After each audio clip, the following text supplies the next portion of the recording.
I want to show you what Habakkuk chapter 2 is all about. Let's remember where we've been in the book of Habakkuk so far. Remember that Habakkuk is a conversation between the prophet and God. Habakkuk looks at the wickedness around him in Judah and he cries out to God, "Why are you being so lazy and idle? Why won't you do anything about it?" God hears this complaint and God responds. He says something rather surprising to Habakkuk. He says, "I'm not being lazy, I'm not being idle. I'm actually going to raise up the wicked Babylonian nation, and they're going to come and discipline Judah." Habakkuk hears this and is horrified, and he calls out to God and he complains, "God, Babylon's more wicked than we are. How is that righteous or just? How can you use a nation like Babylon to discipline your own people?" Habakkuk is really frustrated by this, and so in the first part of chapter 2, he ends his complaint and he says, "I'm just going to sit here and wait till God responds and kind of tells me how this can all work out." In chapter 2, that is exactly what God does. God responds to Habakkuk's complaint, and essentially here's what God's going to say. He's going to say, "Yes, Babylon is more wicked, but don't worry, Habakkuk, in the right time, in the right way, I will discipline Babylon too. They're not just going to get off the hook." And this is the message, this is the vision that Habakkuk the prophet hears and responds to in chapter 3. Let's go ahead and take a closer look now at chapter 2. What we find is a vision that God gives to Habakkuk. And first, what Habakkuk is supposed to do, God gives some instructions to Habakkuk for what he's supposed to do with the vision he's about to see. And so the instructions really come here in verses 2 and 3. What Habakkuk is supposed to do is not just listen to the vision, he's supposed to write the vision down. And he's not to write it on parchment, instead he's to write it on tablets. Now, that should maybe be a little bit surprising or might be a little shocking, because at one other point, God had also told someone to write down a message on tablets. Remember Moses. And so I think that shows kind of the significance of the vision Habakkuk is supposed to write down. Why is he to write it down? It's so that he may run who reads it. That's kind of an odd phrase, but there are some verses in Jeremiah that kind of help interpret this for us. Really what this means, what it's getting at, is that the idea is write down the vision so that messengers may run and spread the news. So that those who read it may run and spread the news. That's the idea. Now, I love what God says to Habakkuk before he kind of gives the vision. Habakkuk seemed to think that God was being lazy or idle. And God says this, "If it seems slow, wait for it."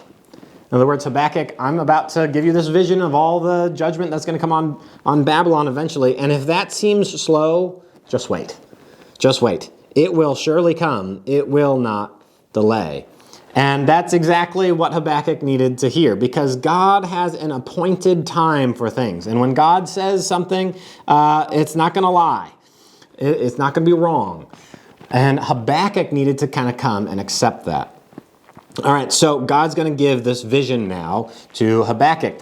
And the first part of this, really, in verses 4 and 5, is kind of a statement on there's two different ways to really respond to God's judgment. First, there's the wicked. Let's talk about the wicked. The verses here describe someone whose soul is puffed up, someone who is not upright, someone who is an arrogant man, someone who is greedy, someone who really this is kind of talking about plundering, gathering himself all the nations, collecting as his own all peoples. In other words, people who go and just steal from other people's possessions. That's Babylon. That's who Babylon is. They're the wicked here, and they will not escape God's judgment. And by the way, neither will those in Judah right now in Habakkuk's day who are living in rebellion to God. So who does escape God's judgment?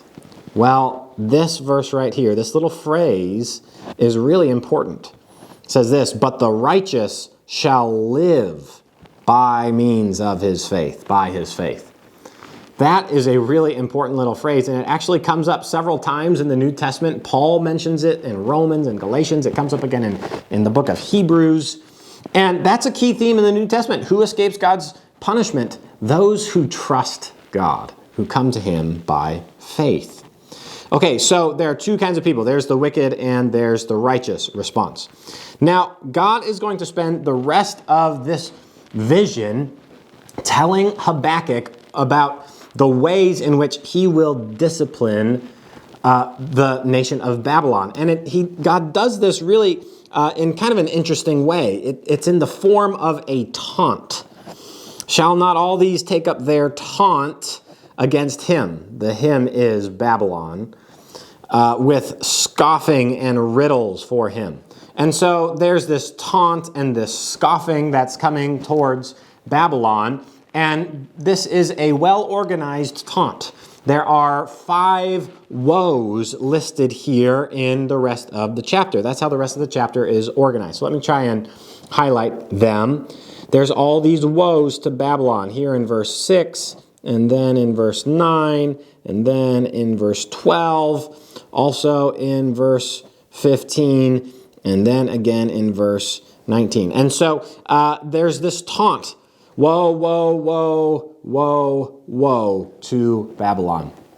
Now, what does the word woe mean? Well, sometimes it can mean like a warning, look out, watch out. But other times it can be more of a taunt, like ha. And that's really kind of the idea most likely here, because this is a taunt and a scoffing against Babylon. So let's take a moment and let's look at each one of these taunts. First one is this here in verse 6.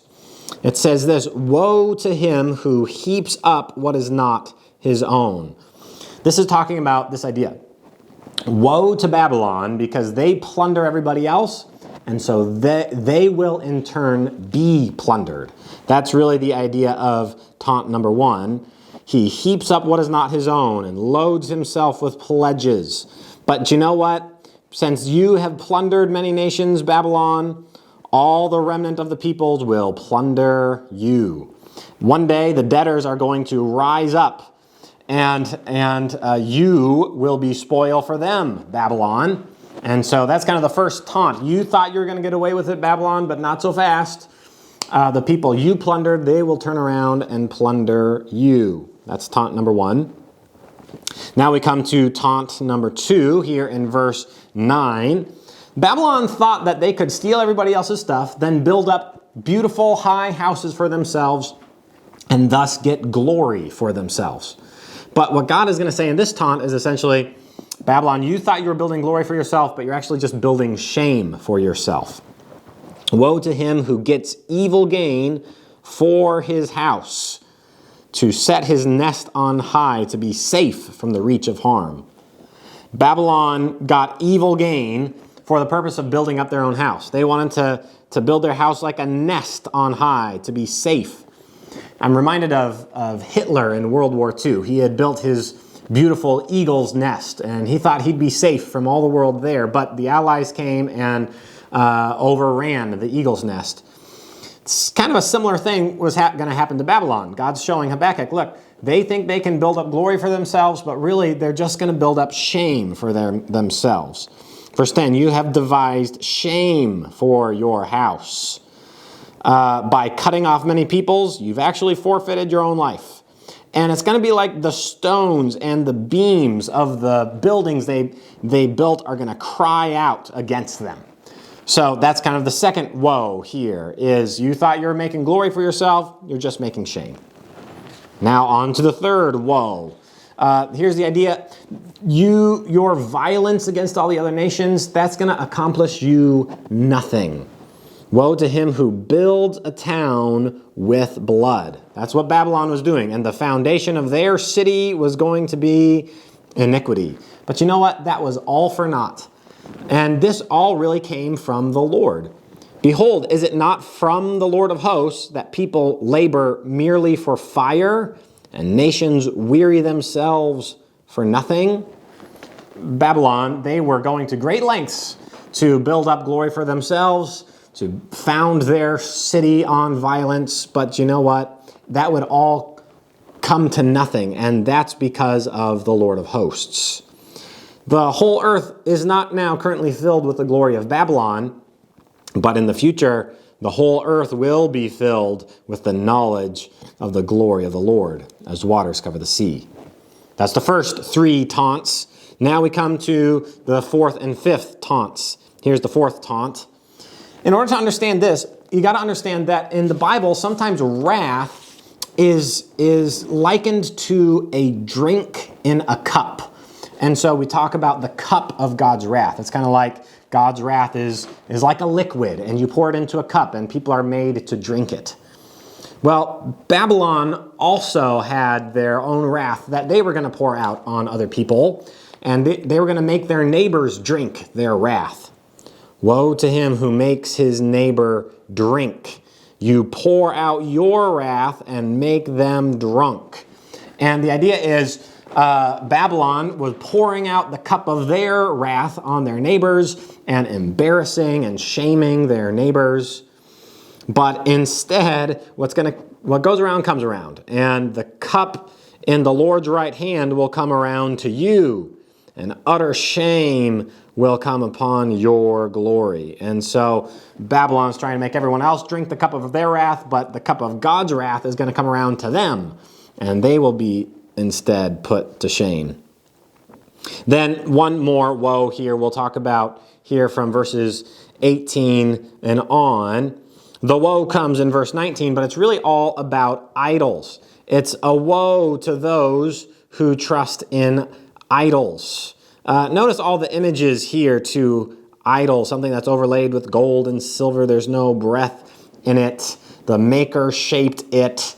And God is basically saying, Babylon, do you really think that you can go around abusing all the other nations and then trust in your own idols who are just images, just stuff you made overlaid with gold and silver? You really think that's going to save you? And so God is pronouncing a woe upon them. And this idol, there's no breath in it at all. But I love how the chapter ends. The idols, there's no breath in the idols, but you know what? The Lord is in his holy temple.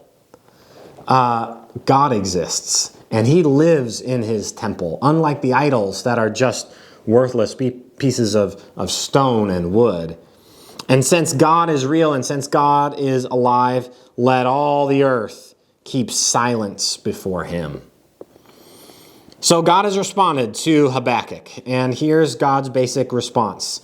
He's saying, Habakkuk, Babylon isn't just going to get away with it. Yes, I'm using them to discipline my people, but take heart, they don't just get off the hook.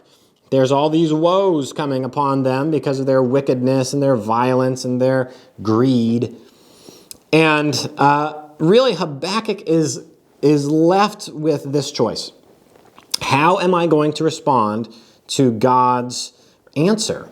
God's answer is that he is still just and still holy. God has his own timetable, his own appointed time for raising people up and disciplining other nations. Will Habakkuk trust God's timeline? And that's what chapter 3 is going to be all about, where Habakkuk is going to respond. And really, that's a key question for us. As we look around at the world around us, we may sometimes think, God, where are you? Are you not going to bring the wicked to justice? The question for us is the same. Will we trust God's timeline in our day and age? Thank you guys so much for joining us, and we'll see you again next time.